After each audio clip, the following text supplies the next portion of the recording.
Have you ever been to a beach before? Look at this picture, children. What are these children doing? They are flying kites. Look at those colorful kites floating in the sky. Isn't it lovely? Do you like to fly kites? It will be fun to fly kites with friends and family at the beach, isn't it? Have you heard about kite festivals? People all around the world fly kites and enjoy during this festival. It is also celebrated in some regions of India. Let's read the chapter Kites Kites Everywhere to know more about kite festivals. The characters in the story are a little boy called Monu and his grandfather, whom he calls as Dada. In some Indian languages like Gujarati and Hindi, grandfather is called as Dada. Dada, I'm excited, said Monu, hopping on the bed. Tomorrow is Makar Sankranti. Yes, said Dada with a laugh. Papa has bought such a big kite for me. I will have fun flying kites on the terrace with my friends, shouted Monu. Yes, you will have fun, smiled Dada. Suddenly, Monu stopped hopping. Dada, I have a question.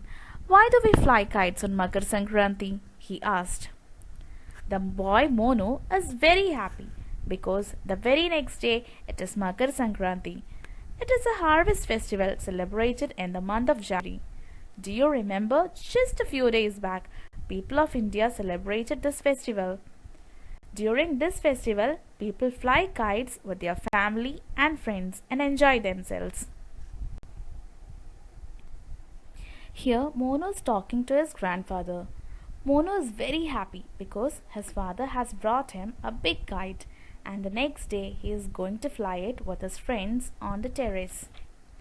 The flat roof of a house is called a terrace. Mono asked his grandfather why people fly kites on Makar Sankranti. Do you know the answer? Let's find out.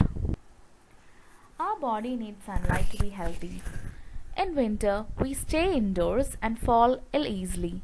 But when we go out to fly kites, our body gets sunlight. We also have fun, explained Dada. Do people in other countries also fly kites? Asked Monu.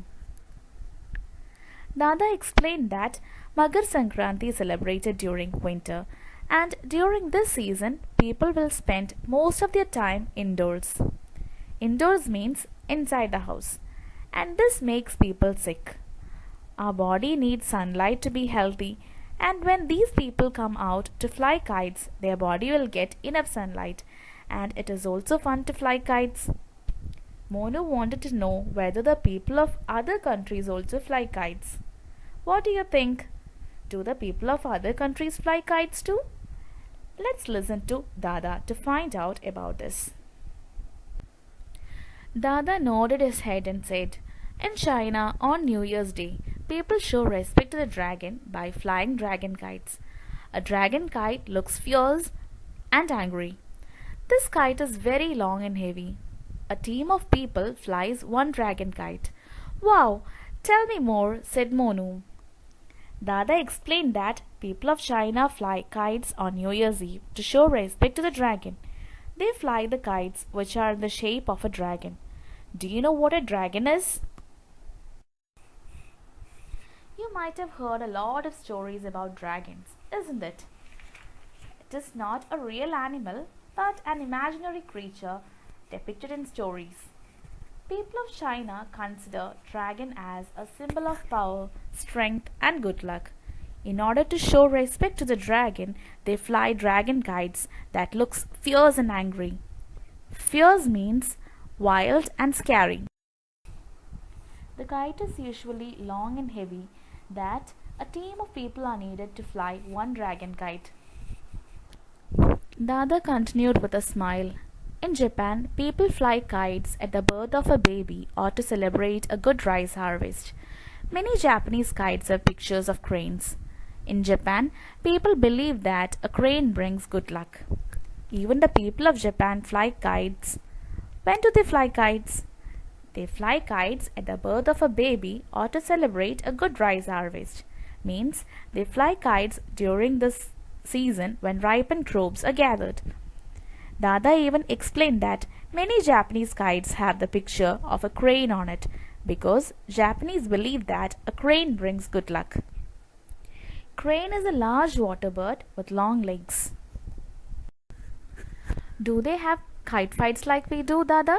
Monu asked. Yes, there are kite fights in Japan, replied Dada. Some people caught the kite strings with bits of glass. As the kites fly through the air, each kite tries to cut the string of the other. Glass is dangerous, isn't it, Dada? Asked Monu. Yes, it is, Monu. The kite flyers should be very careful. They should not hurt anyone. In India, during Makar Sankranti, people have kite fights. Have you ever seen it?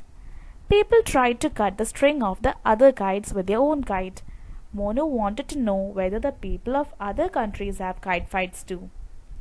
In Japan, they do have kite fights, and the kite flyers coat the string of their kite with bits of glass so that they can cut the string of other kites easily. Children, do you think it is safe to play with glass pieces? No, isn't it? Monu asked about this to Dada. Dada said that the kite flyers should be careful while flying kites and that they should not hurt others. Do other countries have kite festivals? Asked Monu. Yes, said Dada. Kite festivals take place everywhere. At these festivals, the sky is full of colorful kites. All over the world, people enjoy flying and watching kites, said Dada. Monu nodded and then yawned loudly. Now go to sleep. You have a busy day tomorrow, said Dada. Here comes Monu's question. Now he wanted to know whether the people of other countries celebrate kite festivals, and Dada answered that it is celebrated everywhere in the world, and during these festivals the sky will be full of colorful kites and people all around the world enjoys flying and watching kites. Monu was feeling sleepy. He yawned loudly. Dada asked him to have a good night's sleep as the next day will be a wonderful and busy day for him. Hope you all have enjoyed the story. Thank you.